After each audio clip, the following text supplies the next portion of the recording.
Hey guys, it's Bastian time. This is This Week in Zelda News. I'm your host Bastian, of course, and let's get to that first story. So first of all, the big story for this past week was the fact that a retailer is already accepting pre-orders for Zelda Wii U, even though such a game hasn't yet been officially announced. So that's kind of interesting. The retailer is EB Games, and it's the Australian branch.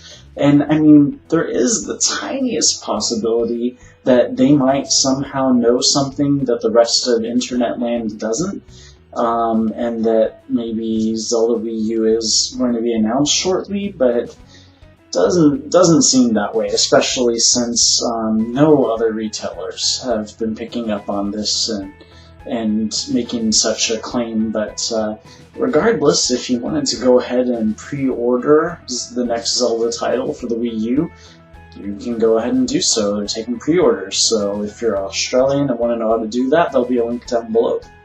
Next up is the eShop for the 3DS, and the fact that Nintendo is very heavily pushing digital copies of first-party games. So now they have, of course, Zelda II, The Adventure of Link up in the eShop, and they also have Ocarina of Time 3D up in the eShop. So if for whatever reason you didn't pick up a physical copy of that, or you just want a digital copy for whatever reason, now you can get one.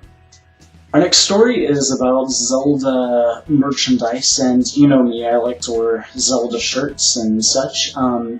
This Etsy individual has a Zelda hoodie up that features a very simple style sort of ink drawing of Toon Link, and it comes on a gray hoodie, or you can do black ink on a green hoodie.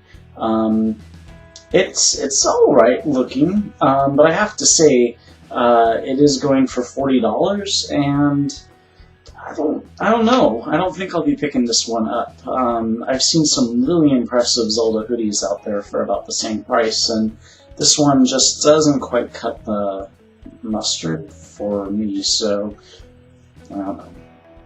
Is that the phrase, cut the mustard? Cut the cheese means something else entirely. And with Halloween right around the corner, or so it seems right now, we've got a dog wearing a Link costume. And speaking of the holidays, just like every retail store seems to have Christmas stuff out earlier and earlier every single year, Zelda fans are apparently already thinking ahead, and now you can pick up some lovely Hylian ornaments for your Hylian holidays. They're pretty nice, actually. If I did that whole Christmas tree sort of thing, I'd probably want these. I mean, they come in the 3 goddess colors, red, green, and blue. It would be awesome if they had the goddess symbols. Those symbols. Oh, the other one is hidden. It'd be awesome if they had those as ornaments, but they don't. They've just got the regular Hylian crest, but it's still pretty impressive. So if you want to find out how to pick those up, there'll be a link for it. From Zac Gorman. He is an artist renowned for his video game comics, which are not your usual comic. They're not really attempts at being humorous whatsoever. They're sort of whimsical and thoughtful and sentimental. And this sort of set of art from him comes in 2 sort of new medias. You can pick up this Seafarer combo, which is a amazing poster that he's done. They're both tributes to Wind Waker, and then also an amazing shirt that he's done. These are awesome. Definitely thinking about picking these up myself. Our next story comes from Yahoo News, and they have a video that they do over on their website of various news topics, and one of the news topics that they covered was this unusual story about this master key of New York City that was able to unlock all sorts of interesting places.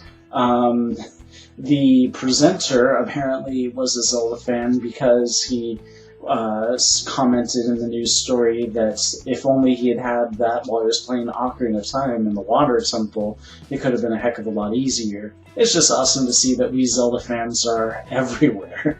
Our next story is just kind of amusing. It's a silly article that is just a joke, really. It's not serious, and it's just claiming that various video game bosses, specifically I think Nintendo game bosses, are actually the victims rather than the main characters of those games. And they reference things like the fact that poor King Dodongo is trapped in this tiny enclosed area surrounded entirely by lava, and he is not immune to lava. In fact, that does him in, so it's just terrifying, and it must have been awful for him. And then along comes Link and kills him and takes his heart container, so it's just amusing, of course, to think of video games in that literal sort of way, because when you do, a lot of it doesn't make much sense. And then our final story is about this amazing Hylian Shield made entirely out of Legos. And they use a lot of really interesting, unusual Lego pieces to sort of make it not super blocky seeming, and did a heck of a job. I used to love Legos when I was a kid. I guess the appropriate term is Lego bricks. I could never have crafted something this amazing, so good job. So that's it for This Week in Zelda News. Tomorrow is This Week in Nintendo News, and I'll see you then. Bye!